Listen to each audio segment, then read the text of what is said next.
Hello everyone, welcome back to our YouTube channel SLD educational academy.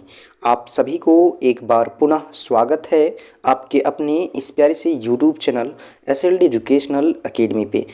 चलिए साथियों, आज हम लोग आगे की ओर बढ़ते हैं और आगे बढ़ने से पहले मैं आप लोगों से सभी लोगों से एक रिक्वेस्ट करना चाहता हूं। जो लोग भी चैनल पे नए हैं, चैनल को सब्सक्राइब कर लीजिएगा और टेलीग्राम चैनल को जरूर से ज्वाइन कर लीजिएगा, जिसका लिंक आपको इस वीडियो का डिस्क्रिप्शन बॉक्स में देखने के लिए मिल जाएगा। ठीक है, और वीडियो को लाइक करके शेयर भी कर दीजिएगा दोस्तों, ताकि ज़्यादा से ज़्यादा लोगों तक ये वीडियो पहुंच सके और उन्हें लाभ मिल सके।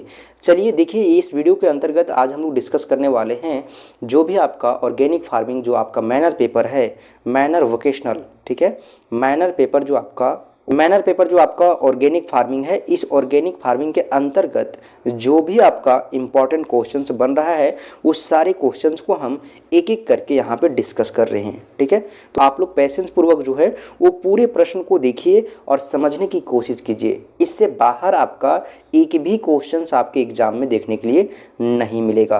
तो सारा क्वेश्चंस आपके लिए बेहद इंपॉर्टेंट है और एक बार आप प्रश्न को तो देखिए, प्रश्न देखिएगा तो आपको पूरा यकीन हो जाएगा, विश्वास हो जाएगा कि ये सारे प्रश्न जो है आपका इम्पॉर्टेंट है। हम ऐसे ही नहीं बोल रहे हैं, कुछ इसके पीछे रीज़न है और कुछ एनालिसिस किए हैं, तब आपको जाके हम ये सारे क्वेश्चंस को प्रोवाइड कर रहे हैं।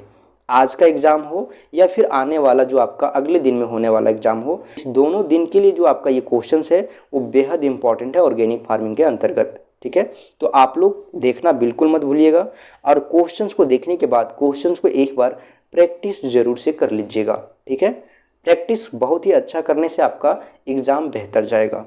ठीक है, बिना देरी किए हुए आगे की ओर बढ़ते हैं और देखते हैं पहला जो प्रश्न है वो क्या बोल रहा है। हम यहाँ पे एक ही लैंग्वेज में आपको एक्सप्लेन कर दे रहे हैं, क्वेश्चंस दोनों लैंग्वेज में है। ठीक है, हिंदी में भी है, इंग्लिश में है। जो लोग इंग्लिश में एग्जाम दे रहे हैं वो लोग इंग्लिश का क्वेश्चन देख लीजिएगा, जो लोग हिंदी में दे रहे हैं वो लोग हिंदी को देख लीजिएगा।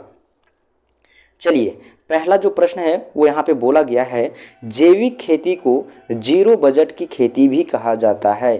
ठीक है, कहते हैं। ठीक है, ये सभी प्रश्न अभी हम जो डिस्कस करने वाले हैं वो 1 नंबर वाला है। ठीक है, वार्मी कंपोस्ट जैविक खेती का एक घटक है ना। उसके बाद देखिए दूसरा जो क्वेश्चन है वो है आपका, मानव मल मूत्र से तैयार जो खाद होता है उसे नाइट सॉइल के नाम से जाना जाता है या नाइट सॉइल कहते हैं, आपको बताना है। ठीक है, उसके बाद है आपका, कंपोस्ट जो है वो सांद्रित जैविक खाद है। अभी बहुत सारे लोग कमेंट कर रहे थे कि ऑर्गेनिक फार्मिंग में किस टाइप्स का क्वेश्चन आएगा, थोड़ा बता दीजिए। तो देख सकते हैं आप लोगों का क्वेश्चन इसी टाइप्स में आपको पूछा जाएगा। ठीक है, कंपोस्ट सांद्रित जो है वो जैविक खाद है। ठीक है, उसके बाद देखिए जाइकोग्रामा है ना, बायोक्लोरोटा, उसके बाद है आपका पायराथेनियम है ना का एक जैव नियंत्रक है। ठीक है, इसका इंग्लिश नहीं किया हुआ है, इंग्लिश में आप लोग देख लीजिएगा। इसका इंग्लिश में आपको क्वेश्चंस नहीं दिया हुआ है, इसको इंग्लिश में आप लोग खुद से कर लीजिएगा। ठीक है, उसके बाद देखिए यहाँ पे क्वेश्चन नंबर 6 क्या बोला है, जैविक खेती में जैव उर्वरकों का उपयोग को बताइए। ठीक है, उसके बाद है आपका आगे का प्रश्न नंबर 7, जैविक खेती के उत्पाद जो है वो उच्च गुणवत्ता वाले होते हैं, आपको बताना है। ये सभी 1 नंबर का क्वेश्चन है। ठीक है, उसके बाद देखिए जैविक खेती के लिए जो है वो एक बार का जो प्रमाणीकरण दिया जाता है, सर्टिफिकेशन जो दिया जाता है वो जीवन भर के लिए होता है, आपको बताना है। ठीक है, फिर देखिए आगे का क्वेश्चन है, जैविक खेती और प्राकृतिक खेती जो है वो एक ही होता है, ये भी आपका 1 नंबर का प्रश्न है ना। आपको बताना है कि दोनों जो खेती है वो क्या एक ही होता है। ठीक है, उसके बाद देखिए यूरिया का उपयोग जो है वो जैविक खेती में किया जाता है। ठीक है, यूरिया का जो उपयोग है वो जैविक खेती में किया जाता है, ये है आपका 1 नंबर का प्रश्न। ठीक है, उसके बाद देखिए जैविक खेती से आप क्या समझते हैं, जैविक खेती की अवधारणा संकल्प को समझाइए। यहाँ से आपका जो है वो 15 नंबर का क्वेश्चन शुरू होता है।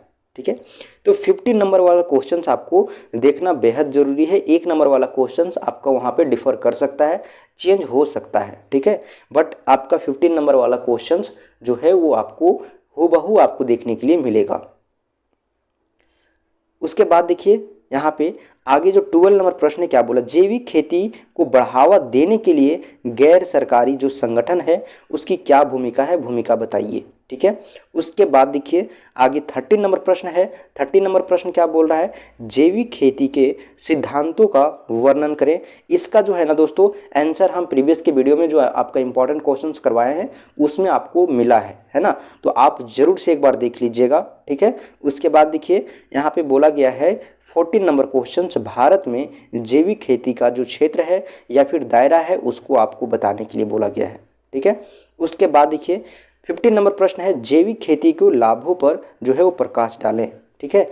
जो भी जैविक खेती का लाभ है उसके ऊपर आपको प्रकाश डालने के लिए बोला है, यानी कि highlight the benefits of organic farming, ठीक है। यहाँ पे देख सकते हैं आंसर आपका क्वेश्चंस आपका जो है वो दिया हुआ है इंग्लिश में, ठीक है।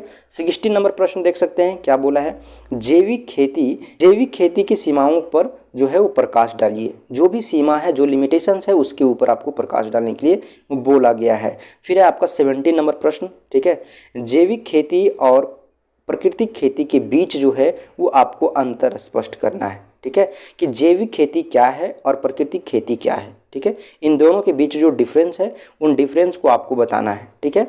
उसके बाद देखिए आगे का प्रश्न जो है वो 18 नंबर प्रश्न है, बोला है जैविक खेती और रासायनिक खेती के बीच अंतर स्पष्ट कीजिए। समझने की कोशिश कीजिएगा, जैविक खेती और यहाँ पे जो जैविक खेती वो दोनों सेम होगा, बट यहाँ पे प्राकृतिक खेती के साथ आपको कंपेयर किया गया है और यहाँ पे रासायनिक खेती यानी कि जो केमिकल फार्मिंग है उसके बीच में, ठीक है। उसके बाद देखिए आगे का प्रश्न क्या बोला गया है, भारत सरकार जैविक खेती को बढ़ावा देने के लिए जो है वो कौन कौन सा कदम उठाए हैं उसके बारे में आपको यानी कि एक्सप्लेनेशन देना है, ठीक है। उसके बाद देखिए आगे का प्रश्न 20 नंबर है, ठीक है, आप जैविक खेती में कीट और रोग प्रबंधन के लिए जो है वो क्या करेंगे, उदाहरण सहित आपको स्पष्ट करना है और बताना है, ठीक है। उसके बाद 21 नंबर क्वेश्चन है, जैविक खेती के लिए, ठीक है, जैविक खेती के लिए विभिन्न घटक जो होते हैं उन विभिन्न घटकों को विस्तार से समझाइए। ये बेहद इंपॉर्टेंट क्वेश्चन है, ठीक है, इसे आप जरूर से कर लीजिएगा। उसके बाद देखिए 22 नंबर है, जैविक खेती के जो फसल हैं एवं फसलों एवं किस्मों जो टाइप्स और वेराइटीज़ होता है, ठीक है, उनका चयन का जो है वो विस्तार से वर्णन करें, ठीक है। किस आधार पे जो है चयन किया जाता है, चयन करने का जो है वो विस्तार से वर्णन करें। उसके बाद देखिए 22 नंबर है, कंपोस्ट से आप क्या समझते हैं, ठीक है। ये सभी क्वेश्चंस 15 नंबर का है और अगर आपको तोड़ कर दे दिया जाए तो आपको जो है वो 5 नंबर में भी इसी क्वेश्चन से आएगा, ठीक है। तो आप लोग को 15 number plus 5 number plus 1 number ये तीनों टाइप्स का क्वेश्चन यहाँ पे दिया गया है, ठीक है। देखिए यहाँ पे 22 नंबर क्वेश्चन क्या बोला है, कंपोस्ट से आप क्या समझते हैं, ठीक है।